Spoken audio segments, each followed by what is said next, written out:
Go. Welcome back to the hot seat. Today is going to be a great day. But before I get into that, I want to talk to you for a moment about registering to vote. As I've said to you every month, you made history 4 years ago. You put Obama in, and he kept talking about Clinton being the first black president. The first black president is Obama, President Obama. Now, don't forget that. Get out of that couch, off that couch, go to the polls, take 5 people with you, and vote. Not only that, we got great local races, especially in Clayton County. And that's what we're going to talk about today. Thank you for coming, lady. Thank you for having me. Thank you, sir. Thank you. I want to know, 4 years ago, a few years ago, black folk came together, put you guys in office. What's the difference now? Well, I think the only difference that's going on in Clayton County, we got a unique dynamic. What happened in the last election 4 years ago was there was an organized Republican crossover vote. If you remember when I ran for sheriff last time, they declared me the winner. Then when the morning came, they said, oops, he didn't win. And what actually happened was when they counted the absentee ballots, they found out that approximately 1,500 Republicans crossed over and voted in the Democratic primary to throw the race the other way. I don't think that's different this time. I was just recently given a copy of a letter written by our current district attorney that was sent to Republicans in the county asking them to cross over to help her win. And then she put in a letter, you can still go back and vote against Obama in so many words in November. So that's a strategy that's being used in Clayton County to throw off races, so we're actively working against that. So I don't think it's much different. I think it's the same strategy, but we're wise to it now, and we want to defeat it. But the leadership over there was South. What happened? Well, it's hard to put your finger on the leadership. I mean, a lot of what you have is what Sheriff Hill described is covert action. And so you can't really point it out. When you are running in a countywide race, you have to reach out to everybody. Don't take any chances. You know, they may be identified with an R. They may be planning to cross over, but I believe with a good message and a good platform, you can sway that vote. So we work just as hard. You know, all that does is encourage us.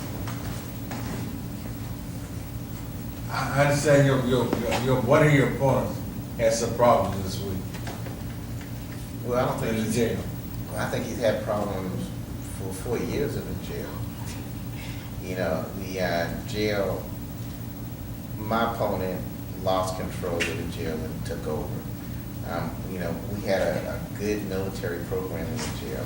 And not only did it kept order and kept it safe, but we were real proud of it because we thought we were teaching our young men something, how to use the word sir, how to make up your bed, how to stand at attention and everything like that. Once that discipline left the jail, there's been several riots. One night, 7 officers were injured and transported to the hospital. Recently, another officer got, just 4 or 5 days ago, 25 stitches. He was jumped by an inmate. So you can tell the strength of a sheriff by how much control he has over his jail. If he has no control over his jail, he's weak. And if you can't control the jail, then you can't just control the streets. You know, I've said it before and I'll say it this again. It's an African proverb. It says an army of sheep led by a lion will always defeat an army of lions led by a sheep. Right now, the Clayton County Sheriff's Office is being led by a lamb. It's weak. And whenever the leader is weak, the organization is weak. Now, you were committed to fighting crime. Are you still committed to that? Absolutely, absolutely. You know, the sheriff is by law 3 things. He's the chief jailer, he's the chief officer of the court, and he's the chief law enforcer. Nowhere in the Constitution does it say 2 out of 3. So anytime you have a county that's set up like the metro counties are set up, and the sheriff says, well, I only do the jail and the courts, he's negating his responsibility. How would you feel if you were getting raped, robbed, and murdered, and the sheriff deputy or the sheriff drove by and said, that's not my job, I'll call the police because I only do the courts and the jail? It's ridiculous. The sheriff is supposed to do all 3. And that was always my vision, to return the sheriff's office to its original jurisdiction. And that's what we did, and that's what we plan on doing again when we return. Some people are still talking about you're firing so many people the first day you got there. Mm-hmm. Is that gonna be a problem inside? Absolutely not. I think people see through that. The current chair fired 14 people the first day he came in office, and that didn't get a lot of media. I don't want to read too much into it. When he fired 14 people, they were all African American, and that didn't get a lot of media. Of course, I fired African American and white, over 40, under 40, male and female. I fired what was dead weight, and that got a lot of attention. And of course, we know that sometimes the media is not always fair, but we love them anyway. One of the things that's interesting about the constitutionality of your office was that on Saturday at one of the debates, Chairman Bell responded to an audience member's question about the Sheriff's Department and protection in the community. And he basically said, well, we don't have any control over that. The sheriff is a constitutionally elected office, and y'all gave them that power. And somebody sitting next to me said, well, unless you're Victor Hill. So I mean, people can see through that. And one of the reasons that I'm running for chair of the commission is just that kind of example. You can't have selective leadership. You can't lead strongly and forcefully against one person or one group of people, and everybody else you can make up a different rule for.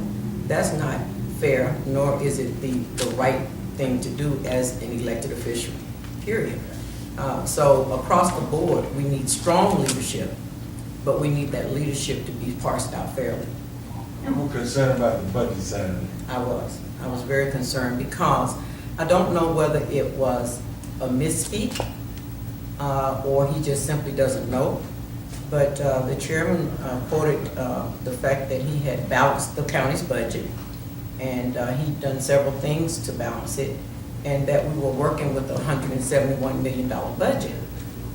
When in actuality, the budget for this year, the fiscal year, is actually $267 million.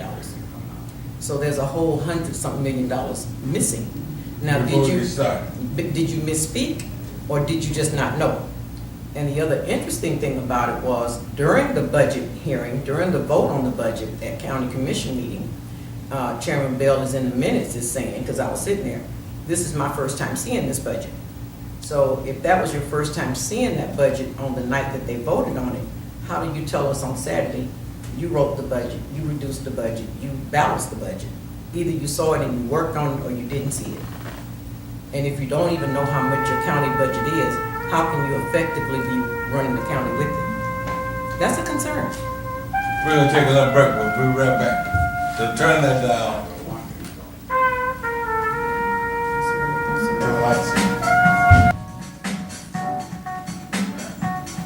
I want to ask you a question. Everybody talk about that new chairman. Are you gonna be able to work with the sheriff? Absolutely.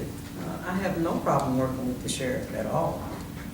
You will find that we have a track record of working together in an official capacity as well as in a community capacity.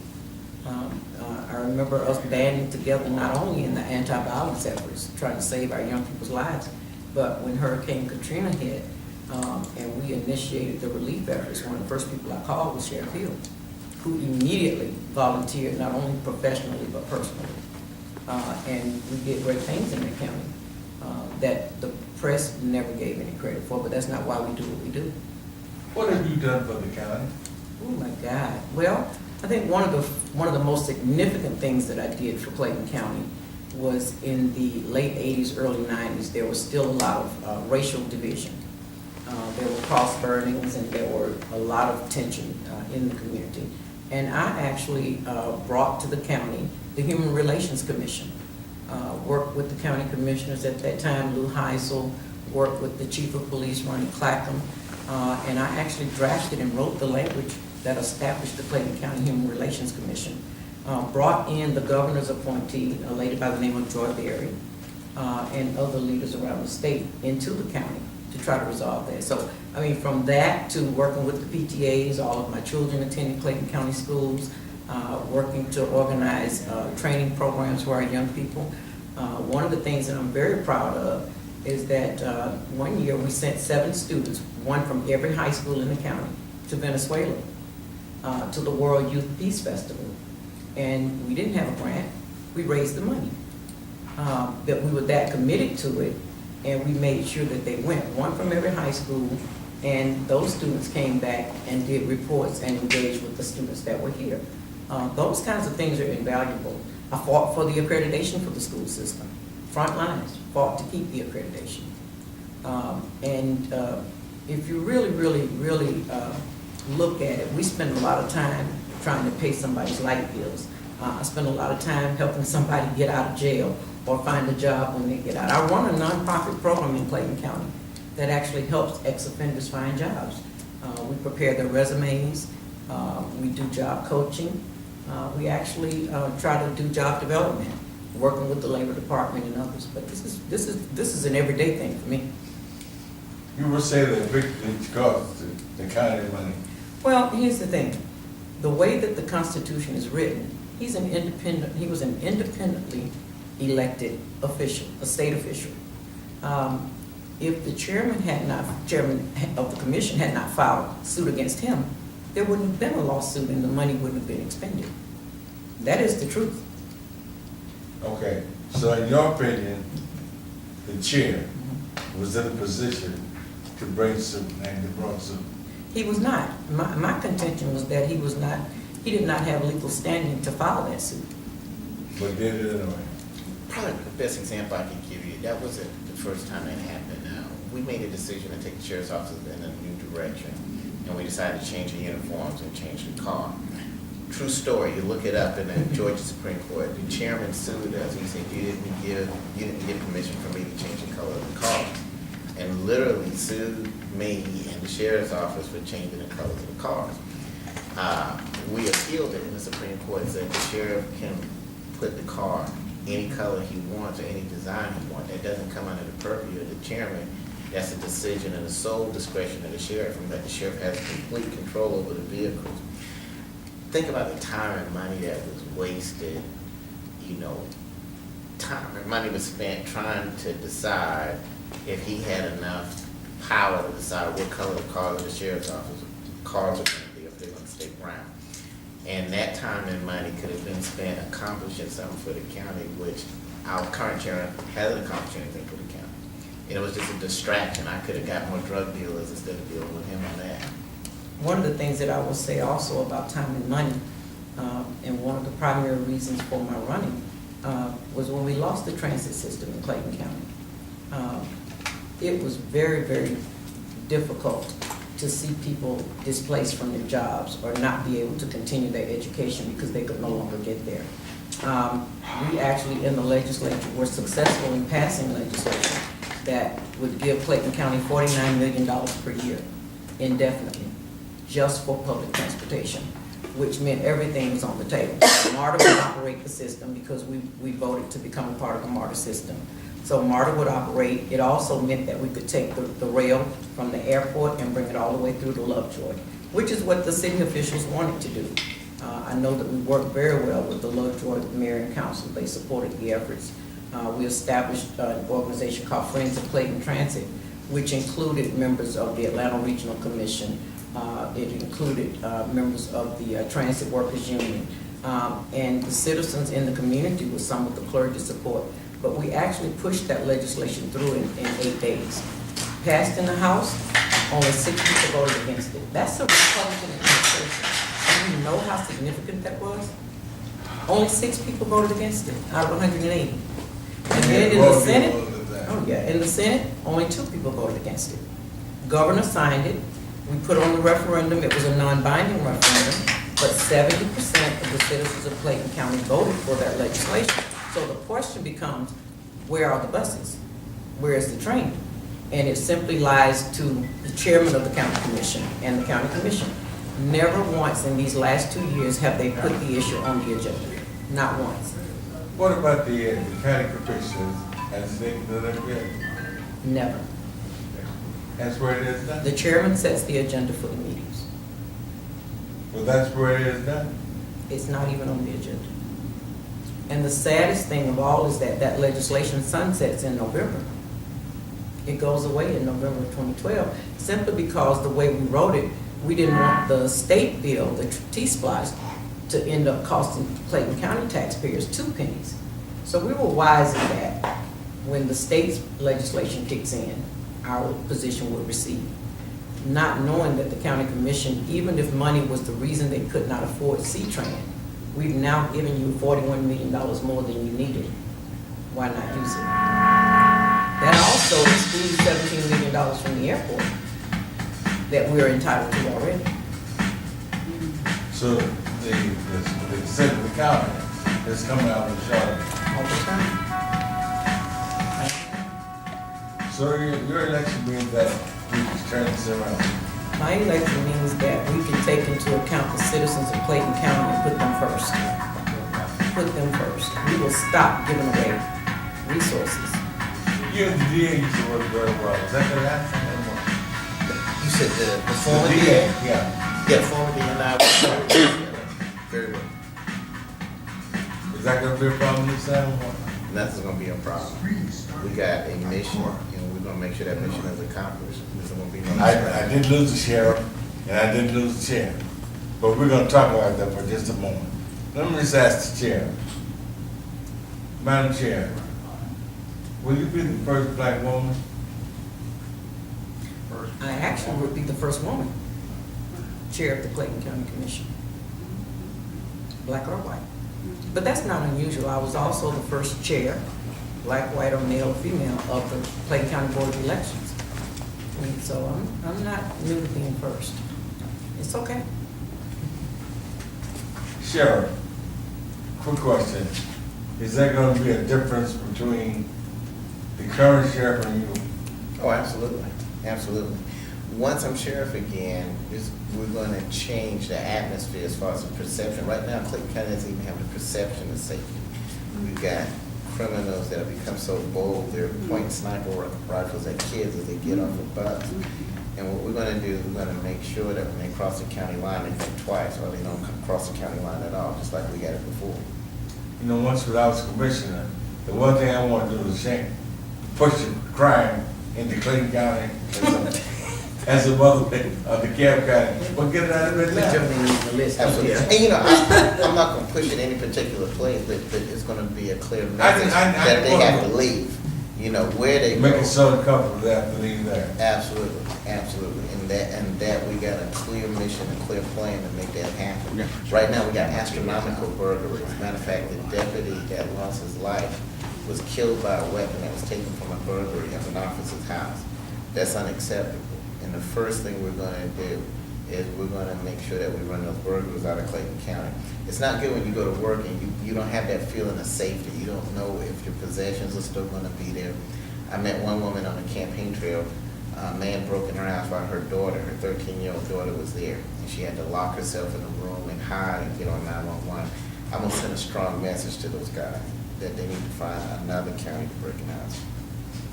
I would like to address something that I'm faced with, even as chair of the legislative delegation now. Sometimes constituents will say, well, we wouldn't be going through all this mess if those people hadn't moved here from Atlanta, from the projects in Atlanta. And what I do is try my best to explain to everybody that that cannot be the reason that we have the change in the crime rates we have. And the reason I say that is because those Section 8 vouchers were also issued for people to move to Fayette County. They moved to Coweta County. They moved all over the state of Georgia. So why would you simply think that that's the reason? What happened in Clayton County was they pulled the patrols off the streets. They put up fake buildings that looked like police precincts. And then the end-all be-all was they criminalized all of our students by putting many precincts on the campus of the schools without anything to go with it. There's no building relationships with the students or trying to groom respect. It's just simply lock them up, throw away the key. And that's not how you grow a progressive community. I know you'll be in charge of the police. Are you gonna be able to work with the police? Absolutely. I want to thank both of you. Mr. Chairman. Good luck. Thanks for having us. Thank you very much. I think we Mr. should Guy, leave. just,